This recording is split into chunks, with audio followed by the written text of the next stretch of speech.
En la clase de hoy vamos a ver cómo son las unidades de medida de longitud, masa y capacidad. En primer lugar, tenemos que ver que cuando nosotros hablamos de nuestro sistema métrico, utilizamos un sistema que es decimal. En el caso de esta medida de longitud, masa y capacidad. También podríamos utilizar otro sistema que no esté basado en las decenas, como por ejemplo el sistema sexagesimal cuando medimos el tiempo.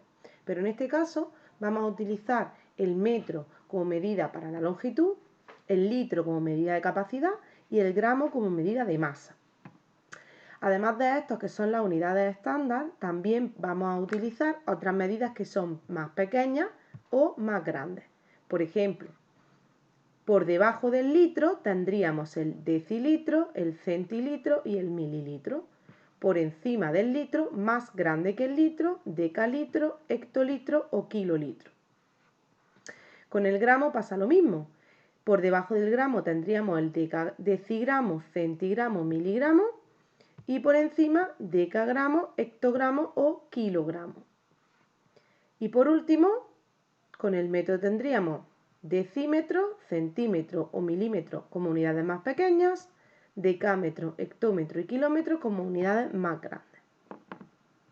Podemos pasar de unas unidades a otras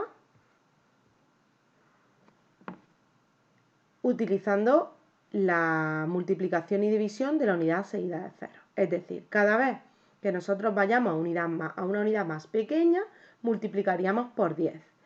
Y cada vez que vayamos a una unidad más grande, dividiríamos entre 10. Por tanto, si yo quiero pasar de hectolitros a decilitros, por ejemplo, tendría que dar por 10, por 100 y por 1000. Voy añadiendo cada vez un cero más.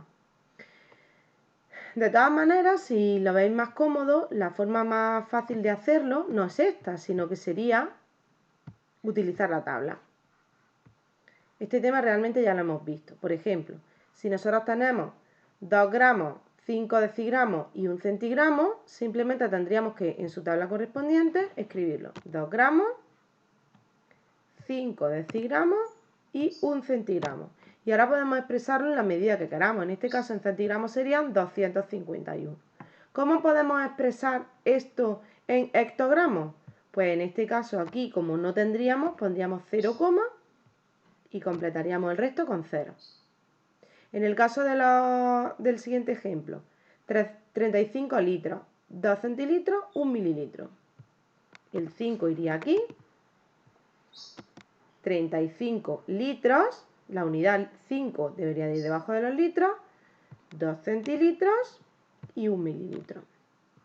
El resto se completaría con 0. ¿Cuántos litros son? 35,021.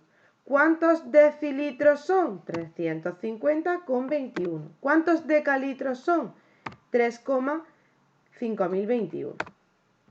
Y por último, 4 kilogramos. Vamos a borrar este.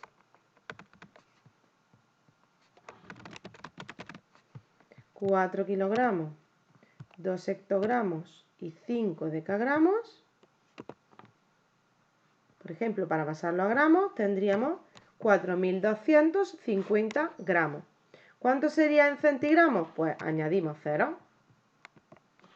425.000 centigramos. ¿Vale? En este caso, cuando lo expresamos en unidades separadas, estamos hablando de formas complejas de representar los datos. Y cuando lo expresamos todo junto, sería la forma incompleja. Por tanto, aquí en este ejemplo, por ejemplo, podríamos separarlo. 3 decalitros, 5 litros, 2 centilitros, 1 mililitro. En este caso sería la forma compleja de representarlo. Vale, para practicar todo esto, que ya lo vimos también el año pasado, os voy a dejar un cuestionario en la web para que lo vayáis practicando. Tenéis tiempo, no tenéis límite, te podéis practicarlo, pero sobre todo realizar los ejercicios en la libreta para que podáis entenderlo bien, ¿vale? Nos vemos en la siguiente.